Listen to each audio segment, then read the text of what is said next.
Science fiction फिल्मों में एक किरदार एक जगह से गायब होता है और पलक झपकते ही हजारों किलोमीटर दूर दूसरी जगह पहुंच जाता है। ये ख्याल ही कितना कमाल का है ना?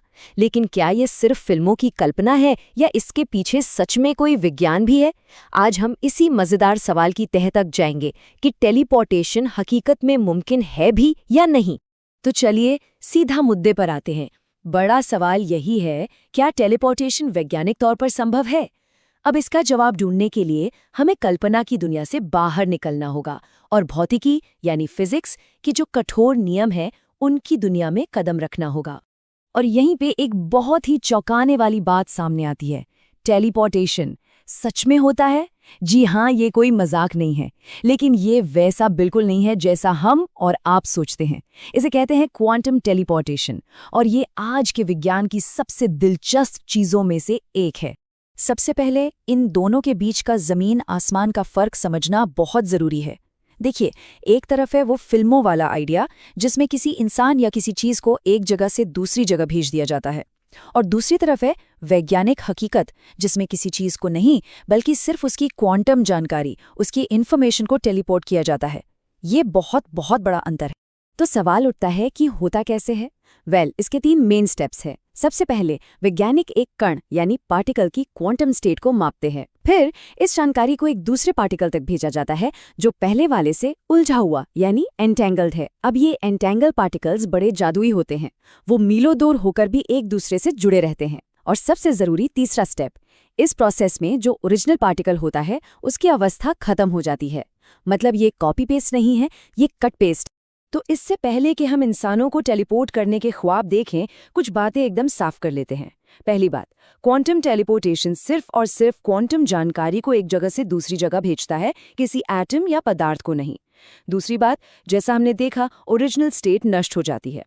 और सबसे बड़ी गलतफहमी, इसमें कुछ भी प्रकाश की गति से तेज नहीं होता।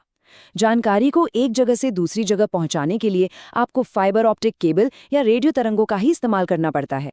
अच्छा, अब आते हैं उस सवाल पर जिसका सबको इंतजार है। क्या हम इस तकनीक का इस्तेमाल करके किसी इंसान को टेलीपोर्ट कर सकते हैं?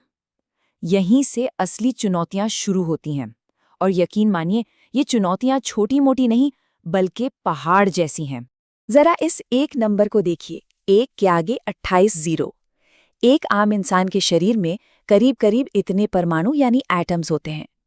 किसी इंसान को टेलीपोर्ट करने के लिए हर एक एटम की बिल्कुल सटीक जगह और उसकी अवस्था को स्कैन करना होगा।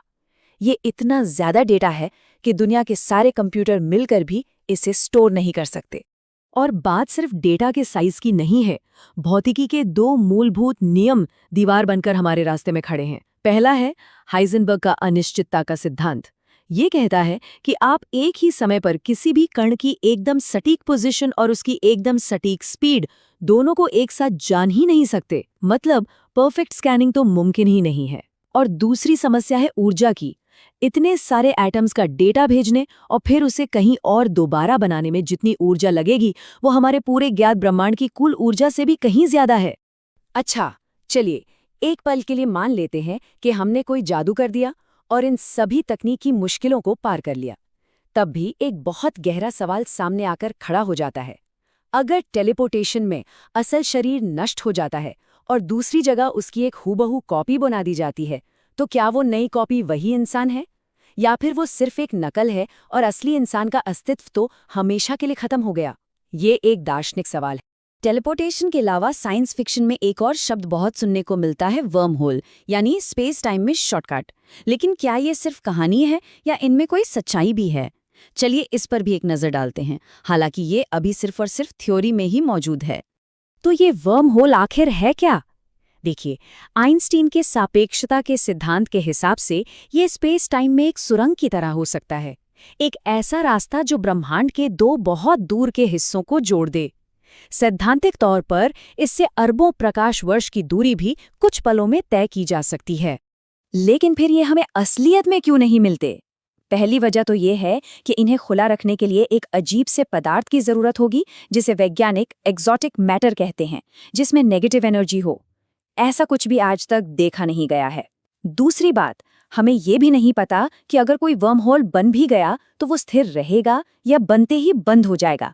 और तीसरा, क्या कोई इंसान उसके अंदर के भयानक गुरुत्वाकर्षण बल को झेल भी पाएगा? ये सब ऐसे सवाल हैं जिनके जवाब अभी हमारे पास नहीं हैं। तो इन सारी बातों को जानने के बाद आखिर फैसला क्या है? चलिए पूरी बात को समेटते हैं और अपने शुरुआती सवाल का एक सीधा और साफ जवाब ढूंढते हैं। तो देखिए, अगर बात हो क्वांटम जानकारी के टेलीपोर्टेशन की, तो जवाब है हाँ, ये वैज्ञानिक रूप से साबित हो चुका है और लैब में किया भी जाता है। लेकिन क्या किसी इंसान या किसी चीज को टेलीपोर्ट किया जा सकता है? जवाब है नहीं। हमारी फिजिक्स की समझ के हिसाब से ये संभव नहीं है।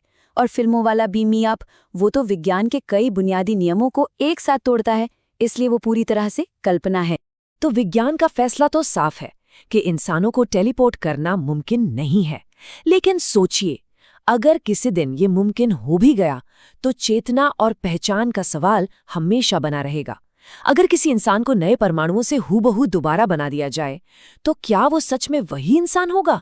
ये एक ऐसा सवाल है जो हमें विज्ञान